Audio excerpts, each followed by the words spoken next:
Republicans are unleashing every malignant scheme possible to try to undermine the principle of free and fair elections and to disenfranchise millions of people in Texas and beyond, that it's incumbent upon all of us to take a close look at how do we ensure that the congressional map writ large is as fair as possible in advance of the midterm elections. But you don't think this is the same thing as what the Republicans are doing? Of course in Texas? It's not.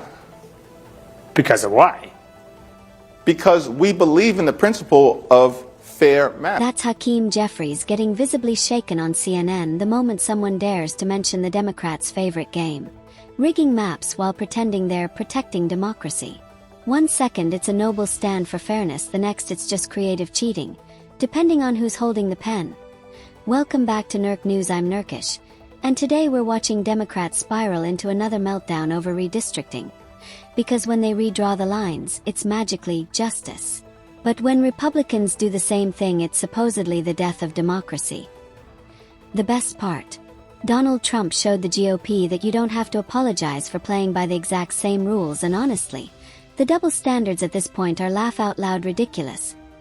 Watch as Scott Jennings absolutely torches their argument with one brutal reality check. So what does it signify that Republicans ahead of the midterms believe that it's going to be so necessary to get an upper hand that they have to actually redraw an entire state's congressional maps in order to get 5 whole seats out of it? Oh, probably the same thing that it signifies when they did it in Illinois and got a 14-3 delegation for D's.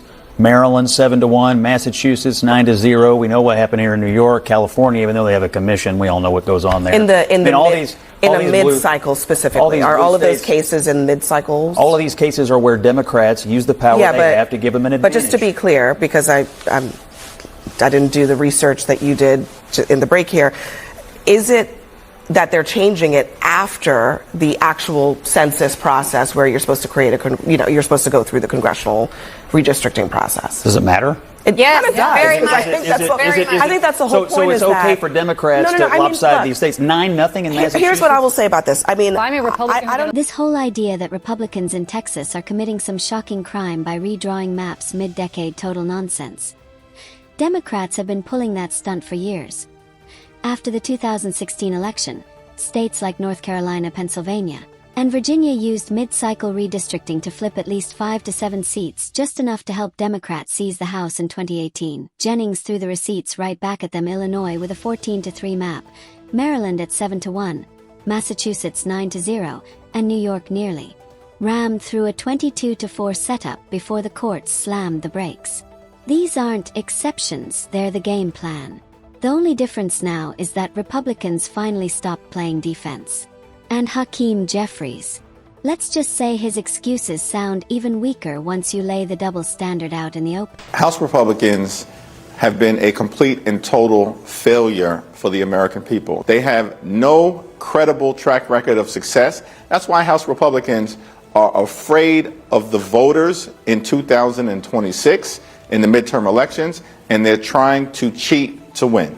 Cheat to win. I mean, but this is what majorities do. They redraw lines. It is completely and totally unprecedented to engage in mid-decade redistricting. That is only being done because House Republicans in Texas and beyond know they have no track record of success. New York, I've talked to some members of your delegation, Democrats who want New York to change the maps, to try to add seats, Democratic seats in New York. Would you support that effort in your state? Let me just simply say the maps in New York are not as fair as they could be.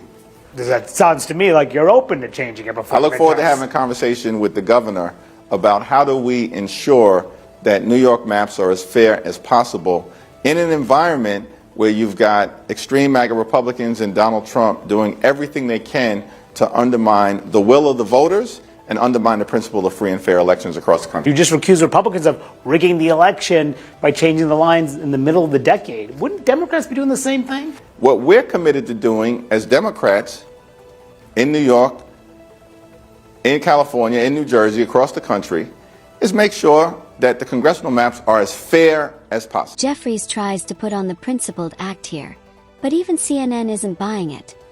According to Princeton's gerrymandering project, Democrat-friendly maps gave the left a 10 to 15 seat edge in 2022 alone. Yet Jeffries has the nerve to act like Texas Republicans are inventing this tactic out of thin air. He calls it unprecedented. But the only unprecedented thing is watching a Democrat get fact-checked on CNN for once. When your whole argument collapses the second someone points out your own record, maybe the real trick is pretending you still hold the moral high ground. But what do you think, are Republicans finally flipping the script on Democrats' redistricting hypocrisy? Drop your thoughts in the comments. And if you enjoyed this breakdown, make sure to smash that like button and subscribe.